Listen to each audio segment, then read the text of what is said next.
jobs where a driving license is a requirement, be it for live-in care working or healthcare assistant jobs. There are many jobs that are being posted where a driving license is necessary. At this point, you're probably asking yourself, how are you going to arrive in the UK and start driving? In this video, we're going to talk about how you can convert your foreign driver's license to a UK driver's license. I will take you through the step-by-step process. The reasons for this are numerous. Sometimes it could well be for that you want to drive in the UK, not necessarily for work. For some people, it's mainly for work. So stay tuned as I take you through the step-by-step guide as to how you can do this and maximize your chances of working in the UK without putting yourself out of the market because you haven't got a driver's license necessarily for such vacancies.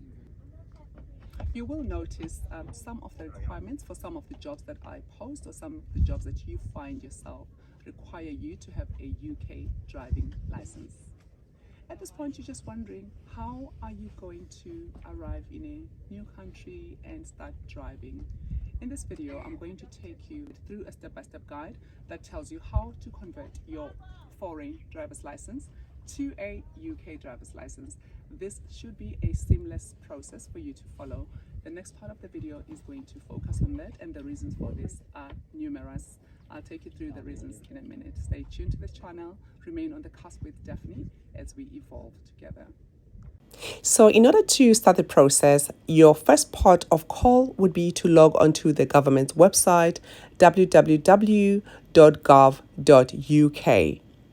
and select the Foreign Driving License Exchange, or DVLA. So on this website, you will find information on how you can start doing this. On this page, this is where you are advised to use this tool and see whether you qualify to exchange your foreign license to a UK license. So you will start your process on this page and you will be asked a few questions pertaining to your driving license. The first question reads, are you a resident of Great Britain? It explains what a resident is: someone who's in the country for more than 185 days per calendar year, and we're going to say yes to this. Followed by, what kind of a license do you have? We're going to select car in this instance. The third question wants to know, where did you pass your test? Was it in the European Union? Was it in the Channel Islands, Great Britain, Northern Ireland, or one of the designated territories? These are the countries with which Great Britain has got exchange agreements. So for that last question, we chose designated countries or territories. So now the next question is, which of those designated countries did you pass your test at? And there's a whole long list, as you can see. They're all listed here.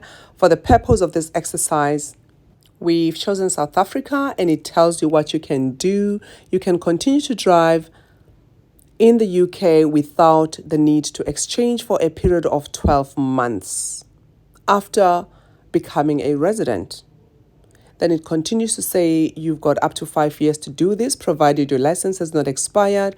You cannot drive with the old South African style license.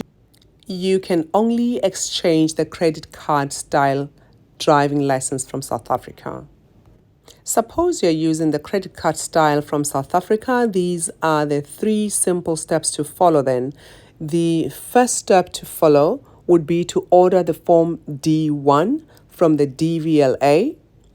Number 2 would be to send a check or send an amount of £43 to the DVLA with any necessary documentation such as your license, and then post it to their address, to the postcode on the form.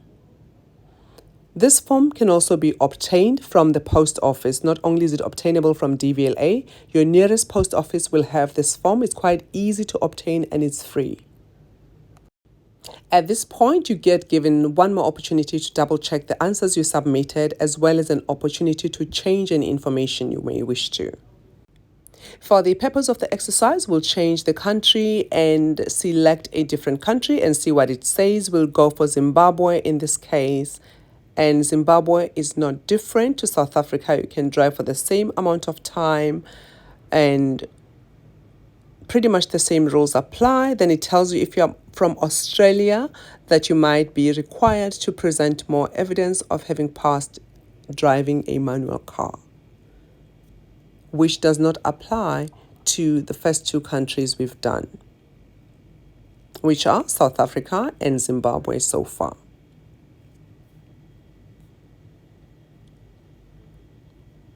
And just to test this one more time, we'll put in one more country and see what it says, which is Andorra in this case. Let's try Andorra.